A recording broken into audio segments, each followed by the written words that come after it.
This is problem 7-100. It's on page 361.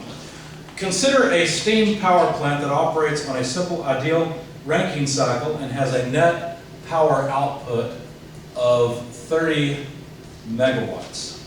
Steam enters the turbine at 7 megapascals and 500 degrees Celsius and is cooled in the condenser at a pressure of 10 kilopascals by running cooling water from a lake through the tubes of the condenser at a rate of 2,000 kilograms per second.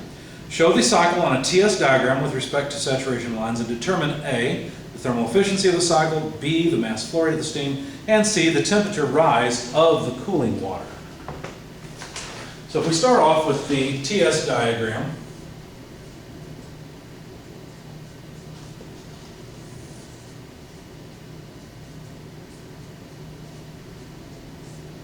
the Rankine cycle is operated around a vapor dome.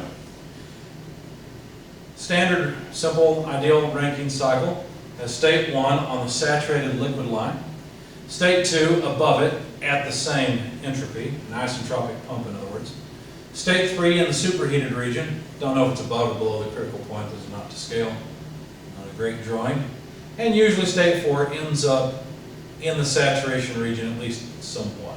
Now I don't know that that's how this will turn out, but let's find out when we solve it. So there's the generic cycle diagram, or TS diagram, for the simple ideal Rankine cycle.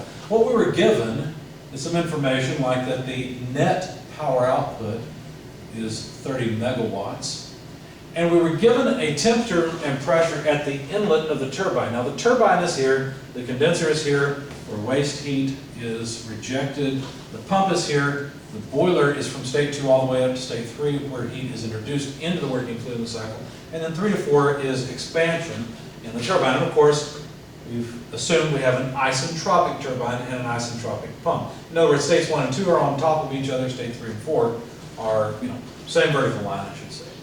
So when they gave us the temperature and pressure at the inlet to the turbine, they were giving us the temperature and pressure at state 3, 500 degrees Celsius and 7,000 kilopascals. So we can certainly pull state 3 over here and say that's at 500 degrees Celsius. But notice they gave us the pressure at state 3, but that's the same as the pressure at state 2 because the boiler is just basically an open pipe. So this is the high pressure side at 7,000 kilopascals. Now they told us that the condenser pressure is 10 kilopascals. What they really did there is gave us the pressure at state 1 and the pressure at state 4 and told us that the low pressure side is 10 kilopascals. They told us one more thing, that they said that the mass flow rate of the cooling water is equal to 2,000 kilograms per second. Now, you got to understand what this is. This is a steam cycle, so yes, there is a mass flow rate of water flowing through the cycle, but that's not this. This is the cooling water that's flowing across the condenser as a heat exchanger. So this is external to the cycle. It's accepting this Q out. So we could say that the heat flow rate out equals the mass flow rate of the cooling water times the heat capacity of the cooling water times the temperature change of the cooling water. Understand that the steam is not going to change its temperature as it condenses to liquid, right? The steam will remain at a constant temperature as it changes phase, but the cooling water will increase its temperature. So they just asked us to find the change in temperature. We'll get to that eventually. Okay? That's why they gave us this mass flow rate. It's not the mass flow rate of the working fluid. So we've got a good start on our TS diagram. We should be able to go ahead and look up state 3. We've got the pressure and temperature. So if we begin at state 3, we'll solve this as we solve most by using 2 pieces of information to solve each state and then walking around the cycle using process knowledge, because of the type of cycle it is, to solve the other states. It's not a very good curly bracket. That's better. So if you go and you try to look up this state, what you'll find is this is not a saturated state. This is a superheated state because this pressure and temperature don't make one of the combinations of saturation for us. They're not a saturated pressure and temperature pair.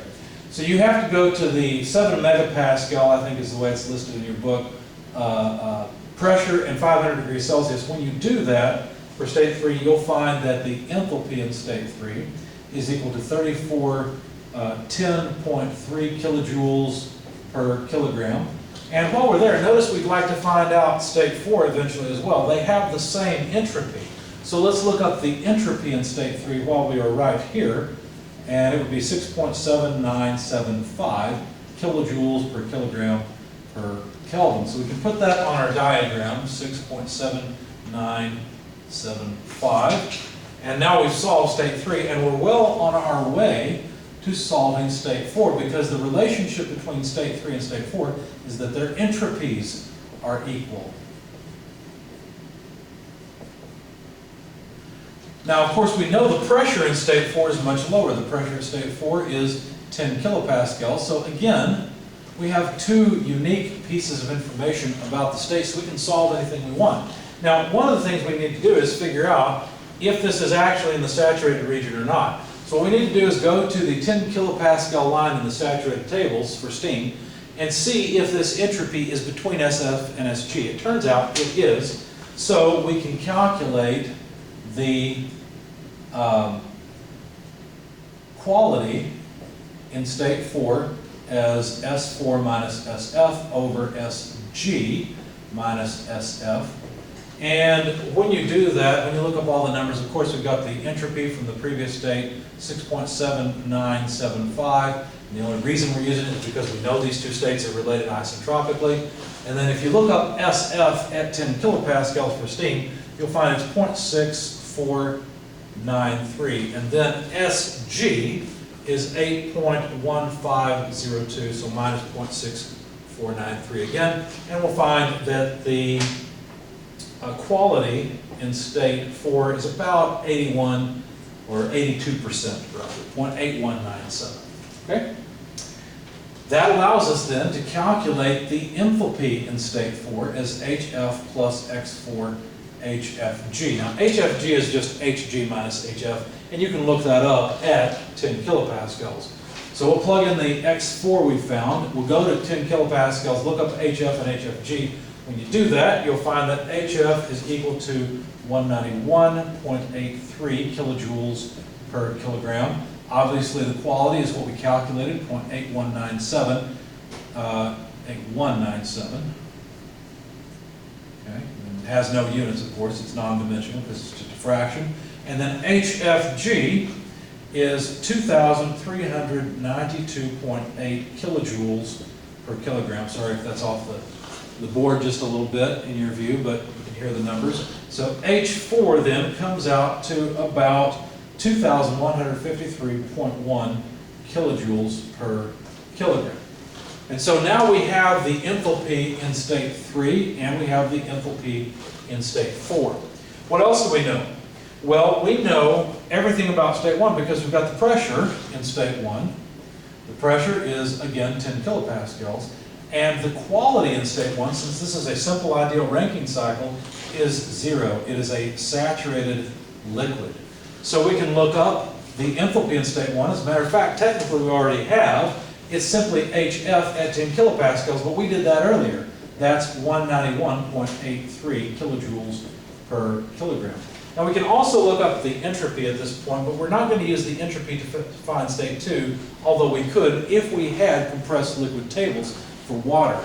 The reason I'm going to look up the entropy is because I want to put it on my diagram. So SF at state 1 is 0.94, I'm sorry, I was reading the wrong row, 6493 kilojoules per kilogram per Kelvin. So that goes right here, 0.6493. Of course, it's the same entropy in state 2.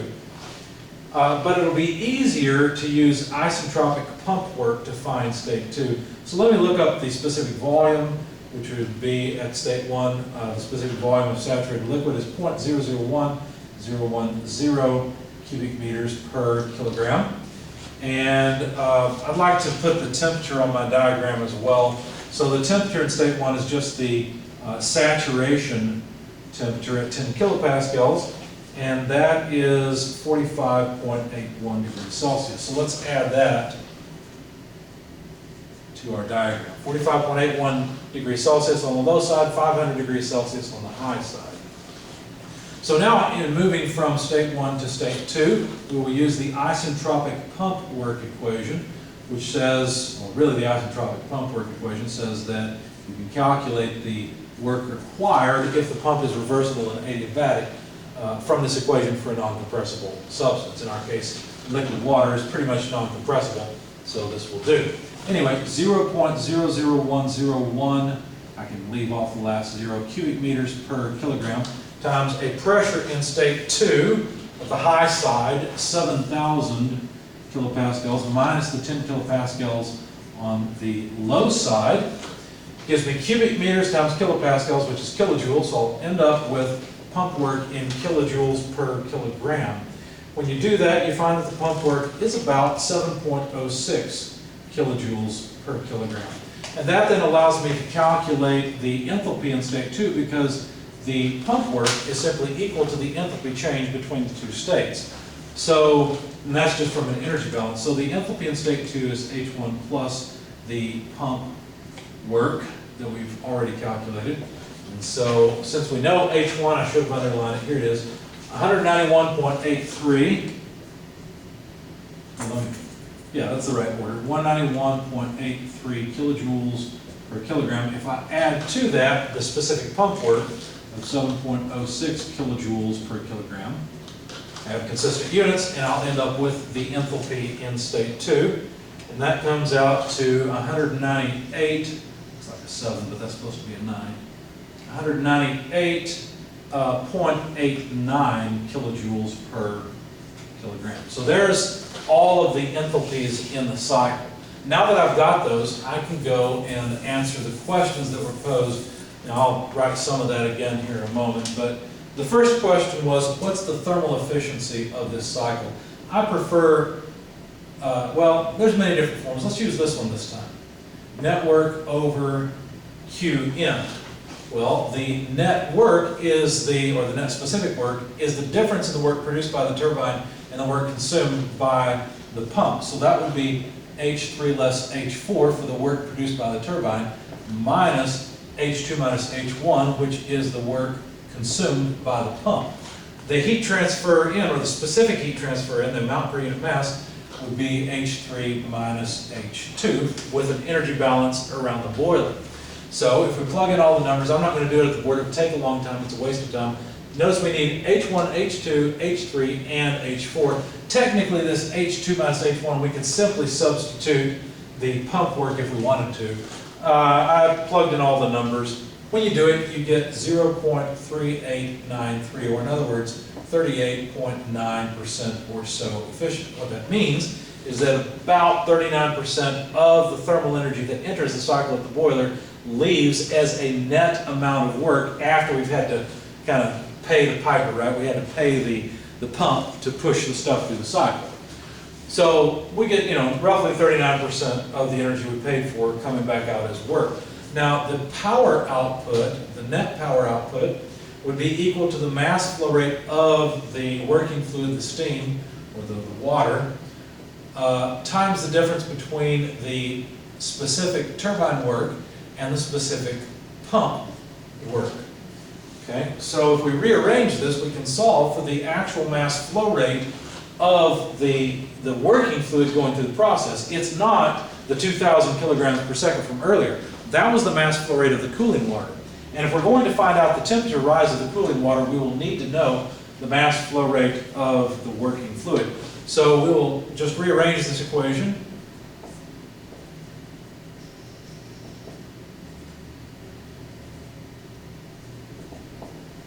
And then realizing that the turbine work is just H3 less H4, and the pump work is just H2 less H1.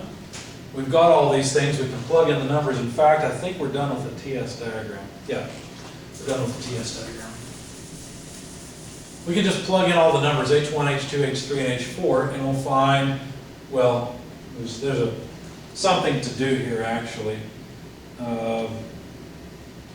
The network was given as 30 megawatts, but 30 megawatts is equal to 30,000 kilowatts. And why would I do that? Well, notice that the units of the enthalpy in the denominator are going to be kilojoules per kilogram. If I go to kilowatts instead of megawatts, then a kilowatt is a kilojoule per second. So the kilojoules will cancel, and I'll end up with kilograms per second, which is the mass flow rate I was looking for, okay, or the units of it. This comes out to 24 kilograms per second if you plug in H1, H2, H3, H4 that are listed over here. I've already done that on my sheet. I know it works, so I'm not going to bother doing it at the board. But there's the mass flow rate of the working fluid that's flowing through the cycle. Now, in order to figure out what's going on with the condenser, let me draw it as a heat exchanger. So basically, what we've got is a condenser that has Q out coming out of it, right? So we've got, what was this, state number 4 coming in, state number 1 going out, enthalpy in state 4, enthalpy in state 1. Obviously, this is H4 less H1. And we can, of course, write the heat transfer rate as the mass flow rate of the water, the working fluid, times the specific enthalpy change with the specific heat transfer out. So this equation is true, but all of this heat has to flow into the cooling water. So what that really means is that Q dot of the, coming out of the condensate has to go into the cooling water. Now we had an equation for both of these. On the left-hand side, we've got the mass flow rate of the working fluid times the enthalpy change across the condenser of the working fluid. That's the left-hand side. That's this Q dot down here. On the right-hand side, the cooling water, it's not condensing, rather it is changing its temperature. So the mass flow rate of the cooling water times the heat capacity of the cooling water times the temperature change of the cooling water. So what I've done is I've really changed this, where now I'm talking about flow of another fluid going through this heat exchanger and picking up heat between two states. So, whatever that delta T is, that's what I'm looking for. One stream of water is the working fluid that's changing phase. The other stream is cooling water that is changing temperature. So there's the equation, the energy balance around that heat exchanger that describes it. So if I just rearrange it, I need the mass flow rate of the working fluid times the enthalpy change of the working fluid, and I need to divide by the mass flow rate of the cooling water, the heat capacity of the cooling water, in order to come up with the temperature change of the cooling water. Now I know that the mass flow rate of the working fluid is 24 kilograms per second. I know the enthalpy at state 4 is 2153.1 kilojoules per kilogram. Let's get rid of quite a bit of this. I know that the enthalpy at state 1 is 191.89. These are both kilojoules per kilogram. I want you to see how the units come out. That takes care of the numerator. The mass flow rate of the cooling water is 2,000 kilograms per second. Notice the kilograms per second cancel. The heat capacity of water is about 4.18 kilojoules per kilogram per Kelvin, and you can find that in the back of your book if you just look for it, okay? So what do we have? Well, the kilojoules go away, the kilograms go away, and we just have kelvins. Now, is this absolute temperature? Well, not really. What it is, it's the temperature change in kelvins, which would be the same change in Celsius. So once I plug all this in my calculator and find that the number is 5.63 degrees Celsius, it could be Kelvin, it could be degrees Celsius, it doesn't matter. This is the change in temperature of the cooling water as it flows across the condenser to change the phase of the working fluid.